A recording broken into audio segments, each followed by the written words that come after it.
6.25 70주년을 맞는 2020년이지만 여전히 한국을 둘러싼 열강들의 갈등은 그칠 줄을 모르고 있습니다. 한국을 남침했던 중국과 북한은 당연하거니와 미국과 일본까지도 과연 한국의 평화 통일을 바라는가라는 질문을 던져봤을 때 그렇지만은 않다는 것이 최근 다양한 정황으로 밝혀지고 있는 상황입니다. 그런데 현재 이러한 상황에 대한 경계감을 다시 한번 상기시켜줄 지도가 등장해 관심을 모으고 있습니다. 첫 번째, 한반도 4분할 통치 시나리오 논란. 이것은 지난 2010년경부터 미국 국방부에 의해 구상되었다는 한반도가 통일될 시나리오가 제시된 자료 중 하나입니다. 만약 북한 붕괴 시 그 다음은 어떻게 할 것인가에 대해 미국 국방부에서 대략의 내용을 기술한 것이 유출된 것이죠. 그런데 여기서 중국은 가장 넓은 함경남도와 평안북도, 자강도, 양강도를 통치하며 나머지 땅을 러시아와 미국, 그리고 한국과 유엔군 등이 나눠서 통치한다는 것입니다. 또한 일부 자료에는 일본까지도 포함이 되어 있는 것이죠. 일각에서는 일본이 포함된 자료는 이런 구상이 공개되자 일본이 미국에 강력히 자국도 포함해달라고 요청했다는 이야기가 나와서 많은 이들이 한반도 통일이 이렇게 험난하고 어려운 일인가 자괴감을 갖기도 했습니다. 이러한 자료는 공개가 된 이후에 일대 큰 혼란을 주었는데 북한이 붕괴되면 한국이 북한의 영토를 흡수하는 게 아니라 한국을 둘러싼 열강들, 6.25에 관련된 국가들이 등장해서 자신들이 북한을 대부분 통치하겠다는 뜻으로 보입니다. 이러한 자료에는 지역 안정화라는 설명과 더불어 국가들이 돌아가면서 해당 지역을 통치할 것이라는 말도 나옵니다. 그러나 이렇게 북한 지역을 열강들이 한번 차지한다면 다시 그 땅이 한국으로 돌아올 가능성은 낮아 보입니다. 우리가 전체를 통제하면서 서서히 한반도를 복구해 나가고 평화의 땅으로 만들어 나가는 상상과는 정반대인 것입니다. 또한 2010년경 위키리프 관련 노출 문건에 보면 미국 고위급 인사가 통일이 되면 중국의 신의주 정도는 줘야 된다는 보상책이 논의된 바 있다고 전해지고 있습니다. 이 과정 가운데 한국의 입장은 전혀 고려 대상이 아닙니다. 북한이 만약 경제나 기타 내부적 이상으로 붕괴될 시 중국의 개입 가능성이 매우 크다는 예상이 되며 미국은 이를 어느 정도 용인한다는 입장과 그 가운데 한국의 위치는 매우 작다는 것입니다. 한편 중국이 절대 북한이 붕괴되도록 두지 않는다는 다른 의견도 다양한 매체로부터 제기돼 왔었습니다. 당시 독일 매체 FAG는 과거 구소련이 갑자기 붕괴했듯이 북한도 언제 그렇게 붕괴될지 모르며 주변 국가들은 항상 그러한 상황에 대비를 하고 있어야 한다고 보도합니다. 그러면서 중국은 어떻게든 개입한다는 것입니다.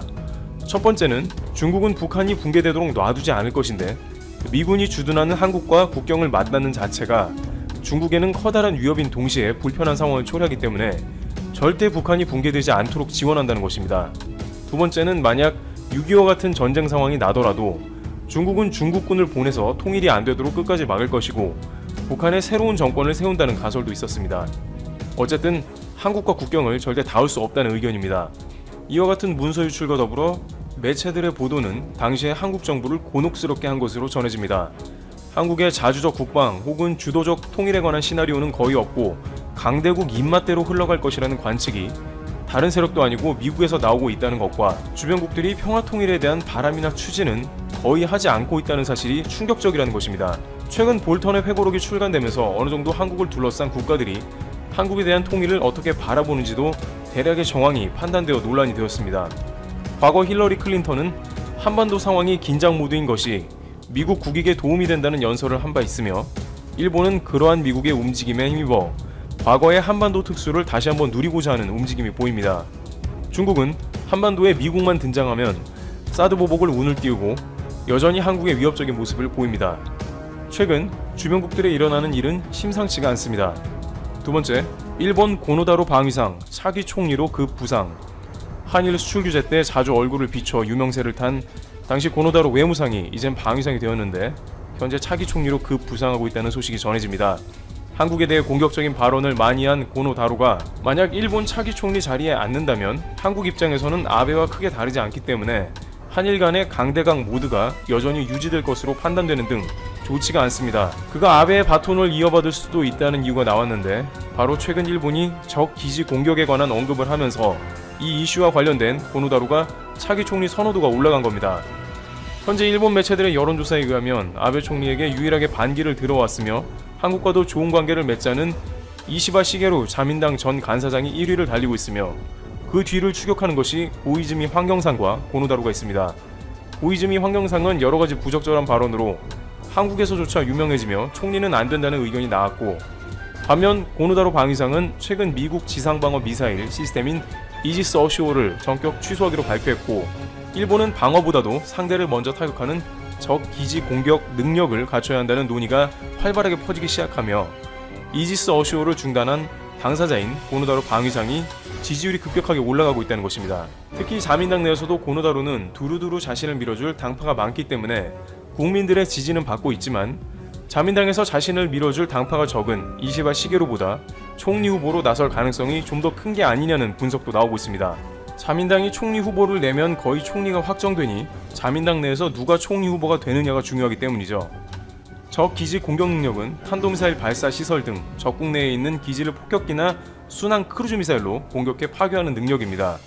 이지스 어쇼에 비해 훨씬 적극적으로 위협에 대응하는 수단이며, 일본 정부가 유지해온 전수방위 원칙과 충돌한다는 논란을 동반하고 있어 주변국인 한국과 중국에 반발을 낳는다는 관측도 되고 있습니다. 일각에서는 아베 총리가 정치적 난국 타개를 위해 이지스 어쇼 취소와 적 기지 공격 능력을 둘러싼 논쟁을 이용할 것이라는 관측도 나옵니다. 주간지 슈칸 분슈는 지지율 하락으로 골머리를 앓고 있는 아베 총리가 이지스 어쇼 문제를 역이용해서 반전을 노리고 있다고 최신호에서 분석했습니다. 이와 같이 일본은 가장 가까운 한국의 군사적 위협이 되는 적기지 공격 능력을 적극 논의할 것으로 보입니다. 특히 이지스 어쇼를 도입한 것은 과거 북한이 지속적으로 미사일로 위협을 해왔기 때문이었는데, 이제 반대로 북한이나 중국 등 주변국의 위협에 적극적으로 대응해 나간다는 방침을 보여주고 있기 때문에, 이는 한반도에서는 또 하나의 불안감이 추가되는 양상이라고 파악되고 있는 것입니다. 중국은 이런 이슈를 절대 그냥 넘어가지 않습니다. 세 번째, 중국, 일본의 황당한 경고. 중국은 우선 일본의 이지스 어쇼 철회에 이어서 적 기지 공격 능력 보유를 포함해 미사일 방어에 관한 국가안전보장전략 개정을 추진하는 것을 두고 이에 대해 강력히 반발을 하고 있습니다. 자오리젠 중국 외교부 대변인은 24일 정례 브리핑에서 일본의 이 같은 움직임에 대해 평론을 요구받고, 세상 사람들은 사마소, 사마의의 둘째 아들의 마음을 모두 안다고 답했습니다.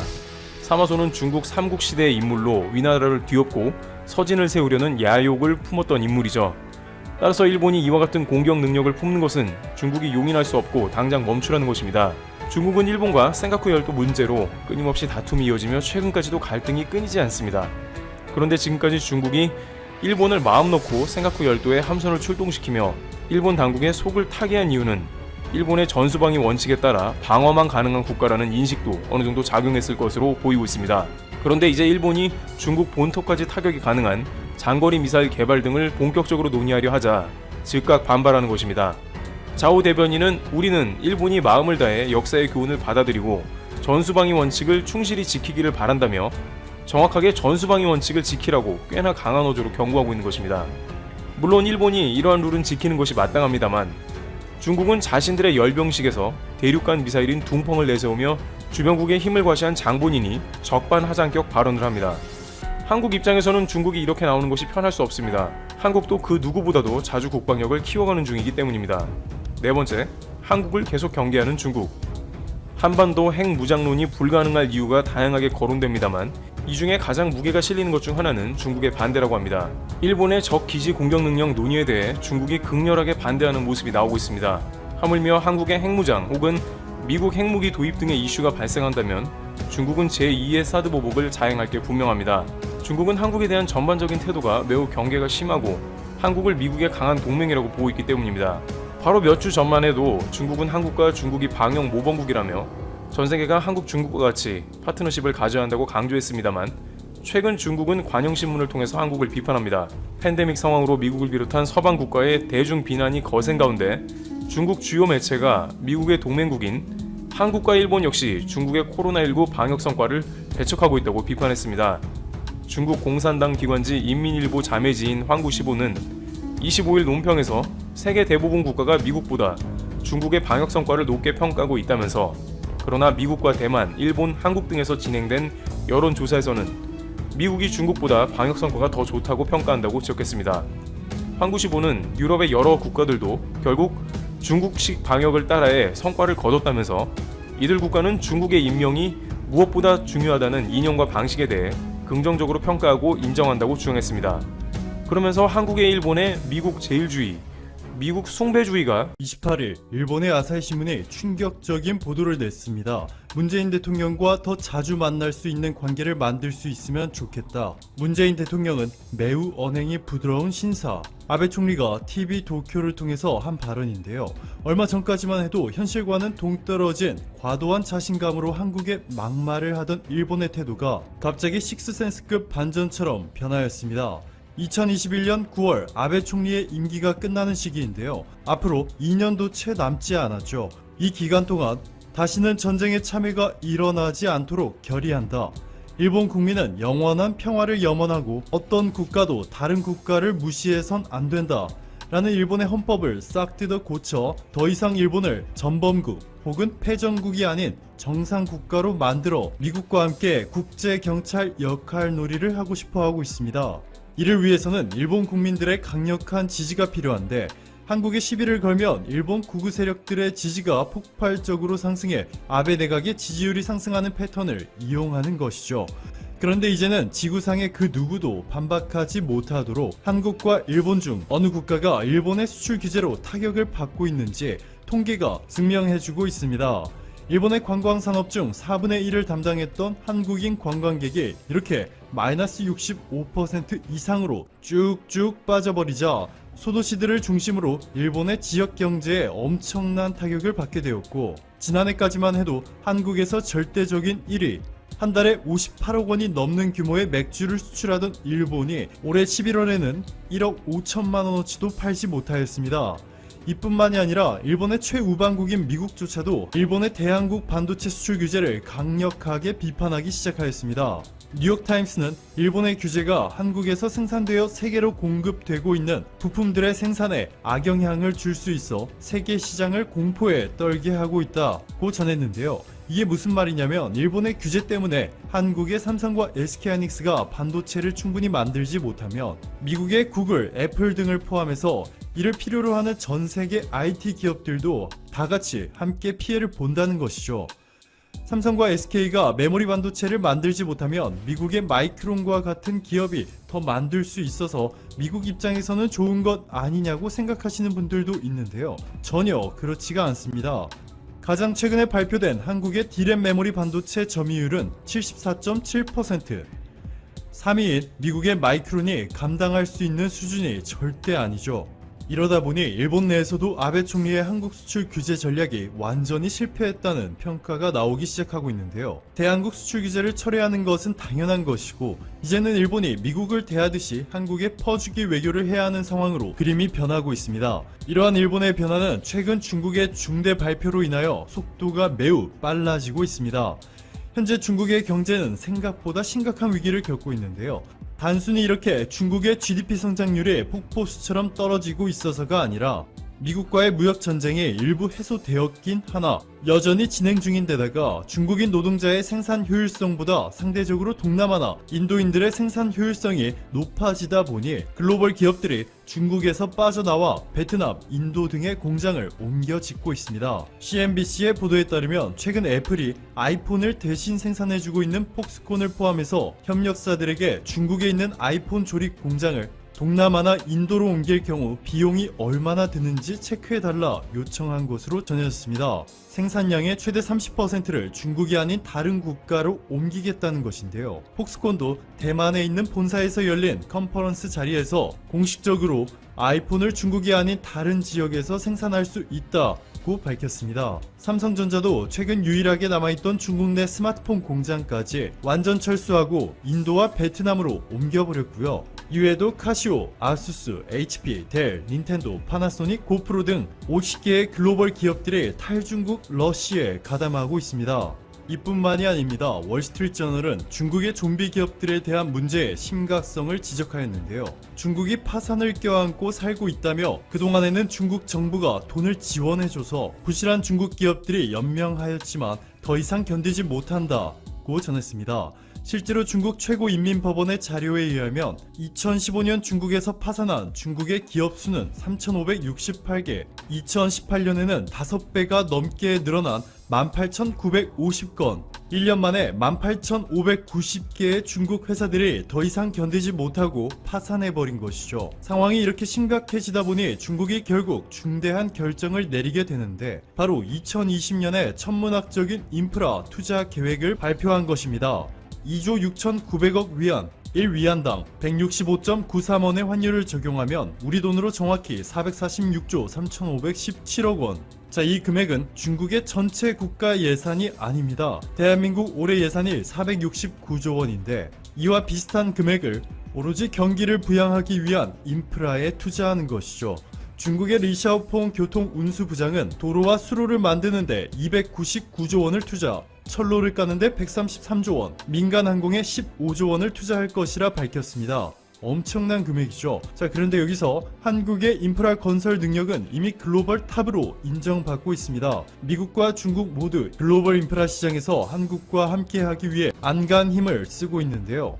미국이 한국과 손잡고 제3국의 인프라 사업을 하기를 얼마나 간절히 원하고 있는지는 지금 보시는 이 영상을 통해 확인하실 수 있고요. 영상 아래 링크 남겨둘 테니 참고하시면 좋을 것 같습니다. 중국도 미국과 마찬가지죠. 중국은 중국판 IMF인 아시아 인프라 투자은행 AIIB를 만들어서 인도와 동남아 그리고 중국 내 인프라 건설 사업을 진행 중에 있는데요.